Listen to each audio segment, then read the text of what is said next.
What if I told you that by the time the legal process ends, 76% of asylum applications are denied? This is the reality of the U.S. asylum system.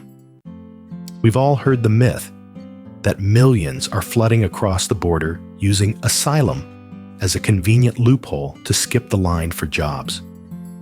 It's a cynical view that paints desperate families as economic opportunists. But is that what the data actually shows? Today, we're going behind the headlines to look at the filter of truth.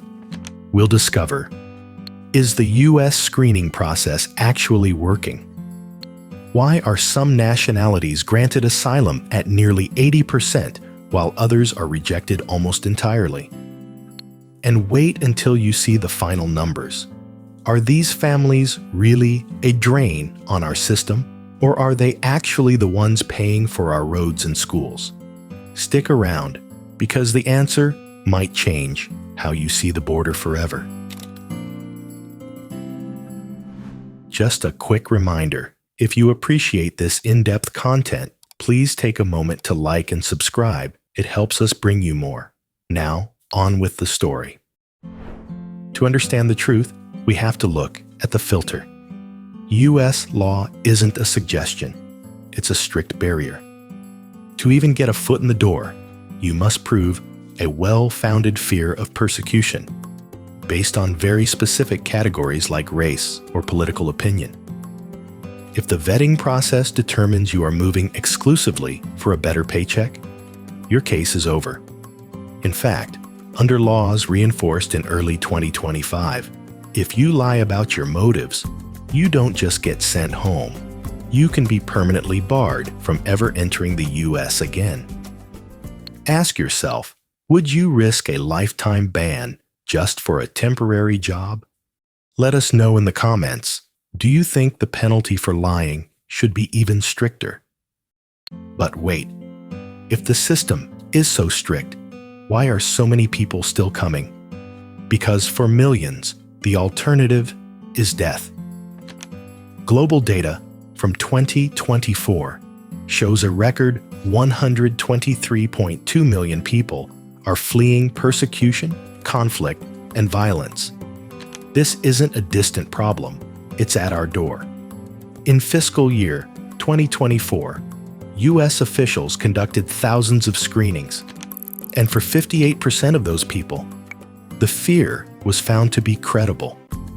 The U.S. government itself is admitting these people aren't looking for a raise, they're looking for a pulse. We see this in the contrast.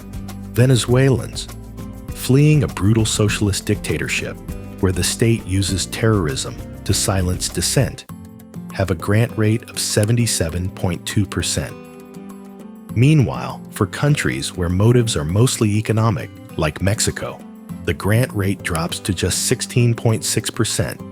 The system is doing its job. It's identifying the survivors.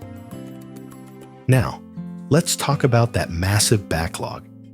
By early 2025, over 3.7 million cases were pending in our courts. Critics call this a failure, but look closer. In 2024 alone, judges finished a record 701,749 cases. The backlog isn't a sign of people slipping through. It's the sound of the gears turning. Every single case is being meticulously vetted. And the results? In March 2025, the denial rate hit a record 76%. This proves the system isn't a shortcut. It's a high-stakes filter, built to be rigorous enough to find and reject anyone who doesn't have a legally legitimate reason to stay. Finally, let's address the biggest fear. They're stealing our resources. The data says the opposite. A landmark study from the Department of Health and Human Services found that between 2005 and 2019, refugees and asylees contributed a $123.8 billion net fiscal surplus to the U.S. economy. They paid more in taxes than they ever took in services. And it gets better. The Congressional Budget Office projects that the recent immigration surge driven mostly by those awaiting asylum, will boost federal revenue by $1.2 trillion over the next decade, actually helping to reduce our national deficit. These families aren't draining the system. They are the ones funding the schools, the hospitals, and the roads that everyone uses.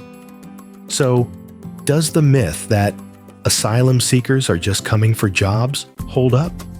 The verdict: that is completely false. The U.S. system is a rigorous, high-stakes filter that rejects 76% of applicants while identifying those fleeing genuine state terrorism. When these survivors pass the test, they become some of our most productive taxpayers. As attorney Chris M. Ingram says, asylum seekers come fleeing mortal dangers, not seeking employment edges. Their courage in pursuing legal refuge upholds our values and enriches America with resilient talent.